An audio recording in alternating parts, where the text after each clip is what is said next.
Good evening, good morning, good afternoon, good day, however time you're tuning in. As of time I'm recording this is evening of October 20th, 2024. So I'm going to be talking about this is the anniversary of the Lekki Tollgate tragedy. Fourth year. This is 4 years. Mad. Oh. God, I don't know.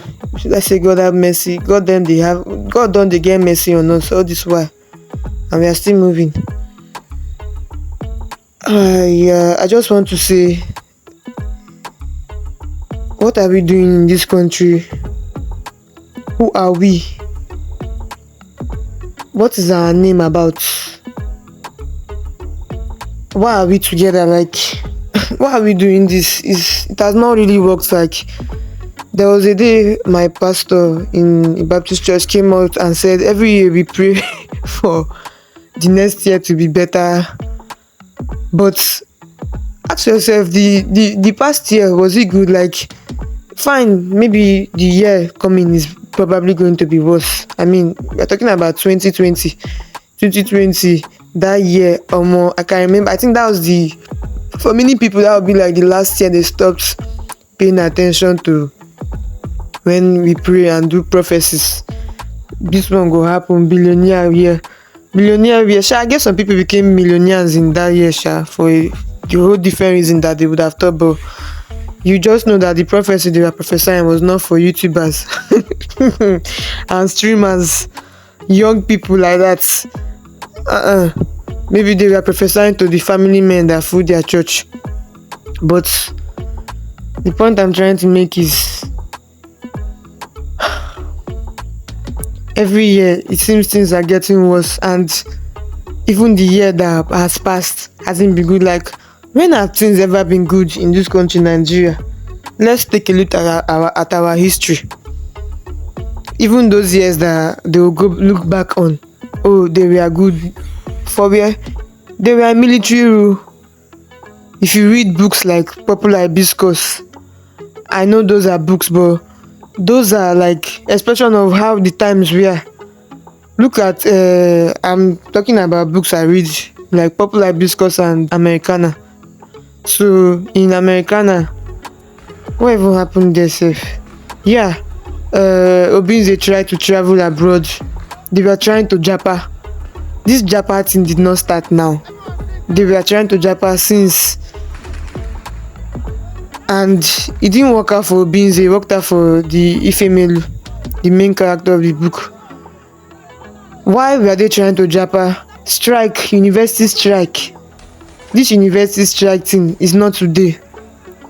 The students will riot everywhere, scatter. That song is an old song. It's an old song. It's not 2020 matter, not 2024. I was very young, and then there are more. Fela and Co did not become famous for nothing. They became famous because they were saying something that resonated with the whole country. But at this point we are now, I guess the youths can't even be bothered to sing again because Fela don't try. Fela don't cry. He don't die safe. His son is still here hustling for us or for himself, whatever it is. He's still here preaching almost the same message.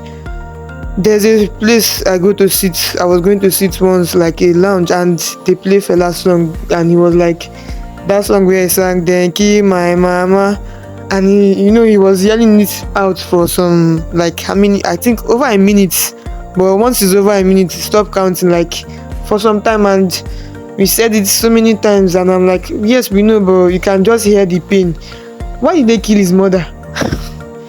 Threw this woman off this thing back on you. Who are the people that did that thing to her? They are from the same caliber of people that did the killings in the women of Oru. I say women of Oru. What they call this thing? About women riots and the Lekki Tollgate is, and then other people that have been doing the killings is either his army or police. And then I said women of Oru. Ironic, is actually, let's say, the beginning of this thing. Like back when we've met the foreigners, if you read Women of the book, the play, is like a dramatization of something that actually happened, historical events, some of the wars that happened in Yoruba land. And Yoruba people, they are very close to the Atlantic Coast. They were the ones that first, like, they really enjoyed, and I don't want to use the word enjoy. It's a sarcastic enjoy, sha. They took weapons from the white man, guns. If you watch this movie, Zili Sabi, that the king used guns to shoot some slaves. Where did the Oyo kingdom get those slaves from? Or whichever kingdom? Yes, it's Oyo. Where did they get them from? They got them from their fellow Yoruba people's land. They killed the people there with the white man's gun. This was how we started.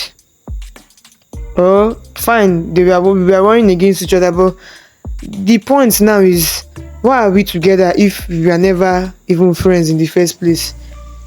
You can see that Nigeria now, as Nigeria fought war with Cameroon or Niger Republic or Benin Republic or Togo, even the Ghana, the worst we will do to them is to pursue them, go back to your country. But the way we dealt with ourselves within these confines called Nigeria is merciless. If it's not the soldiers, it's we individuals. Was it army people or police people that killed Igbos during the Biafran war? Like before the war started, like before that war started, the thing that inspired Ojukwu to say, make we dey go, we no do Nigeria again. Was it that? I don't know. This whole concept of Nigeria, even ranging from the fact that we were given our name by people, somebody's girlfriend, before she even became Mrs. Lugard, Flora Shaw just put her name in the Nigerian article, and now we are claiming proud Nigeria. Oh my God, I'm not saying we should not be proud, but we should, if we are going to claim this name Nigeria, we should claim it with our full chest. Like when I mean full chest, everything that includes Nigeria, including our neighbors, our people inside this country, we should love it and be proud of it. It's not like what that nonsense guy did on YouTube the other day. They asked him question about Nigeria. Instead of shunning the guy and coming correct, tell him Nigeria is not just 3 tribes. If you want to stick to the 3 tribes, you don't want to complicate the thing. It's a comedy show. We are not on a history lesson, fine. But you didn't have to consign for the rubbish of playing into the stereotypes of the stupid one, the lazy one, the greedy one, or the scammers. No, you shouldn't have done that. And it ended up with that Indian guy saying Nigerians are scammers. So he didn't even bother about Yoruba or Igbo or Hausa. He just went and labeled the whole country because you're not strong enough to shut nonsense like that down. And then he did not even remove it from the video. You allowed it play instead of cutting it out like some other stuff he cut out. You see what we're talking about? Why are we here? Why are we together if we are going to keep hurting ourselves? Let's think about this. So that's that for the video. Please, if you enjoyed it, like, comment. If you have something to say, just give me a comment, share, and very important, please, I'm trying to get monetized. Please help me. Subscribe. I'll be posting more videos more consistently. I also want to thank the 200 subscribers on this channel right now. God bless you for subscribing. Thank you. I'm going to be more consistent now. Peace. See you in the next video. Truth and justice reign in peace or battle honored, and this we count as gain. To hang on to our children a banner without stain.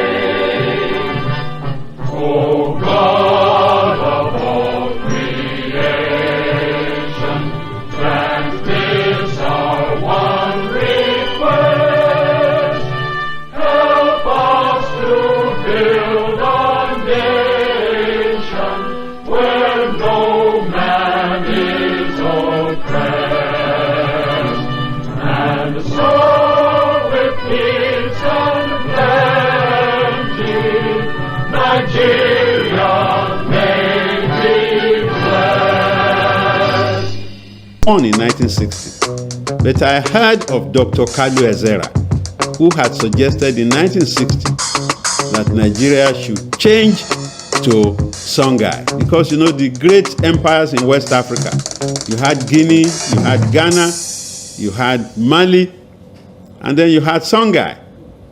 Nkrumah on the 6th of March 1957 changed the colonial name of Gold Coast to Ghana and focused the attention of Ghanaians on the new entity. Unfortunately, the leadership of Nigeria at independence was not that far-sighted to even recognize that Flora Shaw, the girlfriend of Lord Lugard, could not give us a name, because the cognomen of Nigeria is derived from the Latin nigr. Nigr is black. It is from nigr that we got Negro. And now, in fact, the racists now call us niggers. So, in fact, it was a derisive name to give us, nigger area. And every time I see Nigerian athletes at international athletic meetings and they wear tags saying NGR, it reminds me of nigger. And if even in America, where rednecks, racists are now afraid to use what is called the N-word, you don't say nigger anymore in today's world. And it's still, for me, antithetical to our pride. And as the world's largest concentration of black people, to be using that epithet of Nigeria. Songhai has some relationship with Nigeria. So I thought we could actually start rediscovering Nigeria by changing the name and all the bad things that have been associated with Nigeria.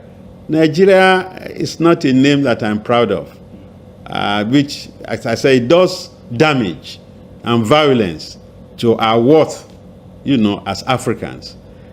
Even those who think that River Niger is the name from which the country took its own description will be shocked to realize that the traditional people did not call that river Niger. They call it Kwara. Kwara was the name given by the natives to what the people like Mungo Park and the Batin brothers or the Landa brothers suggested. You know what, when we were in primary school, we were taught that Mungo Park discovered the River Niger. But I tell my own students now that it's River Niger that discovered Mungo Park. So quite sincerely, 54 years after banning the name Nigger area, I think the time was ripe for us to depart from the iniquity of Lord Lugard and his girlfriend and create a new nation for ourselves.